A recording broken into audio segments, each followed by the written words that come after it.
PDF এর যুগে ছাপার অক্ষরে বইয়ের ঘ্রাণ যেন মানুষকে টেনে নিয়ে যায় শৈশবের স্মৃতিতে। তাই তো মেলায় বইপ্রেমী পাঠকেরা এসেছেন রাজধানীর বাইরের বিভিন্ন জেলা থেকেও। তবে এবারের কাগজের বাজারে অস্থিরতার প্রভাব ফেলেছে বইয়ের দামে। এ কারণে বইয়ের দাম বেশি হওয়ায় কম বেচাকেনার হতাশার সুর বিক্রেতাদের কণ্ঠে।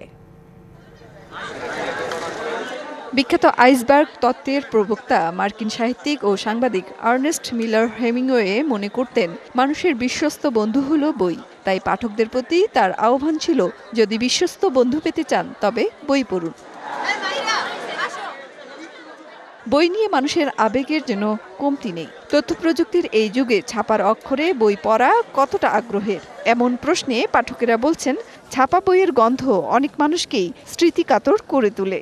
আমাদের শৈশবের যে ভালো লাগাটা জড়িয়ে থাকে, ফলে আমরা পিডিএফ এর যুগে এসেও আমরা সেই কাগজের বইয়ের ঘ্রাণটাই আমাদের কাছে সবচেয়ে আনন্দের মনে হয়। যারা মূলত একটু ভিন্ন মাত্রার বইও খুঁজি, আবার রন্ধন থেকে ভ্রমণ থেকে সব ধরনের জিনিসই কিন্তু আমরা এই বই মেলাটার আয়োজনে পাই।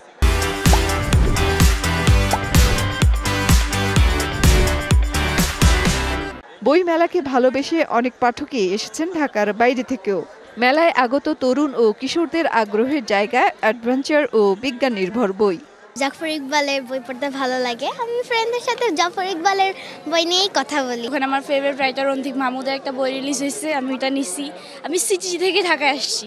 আমি গল্প, তারপর সায়েন্টিফিক এই সকল বই কিনতে চাই। আমার কাছে থ্রিলার বইটা ভালো লাগে।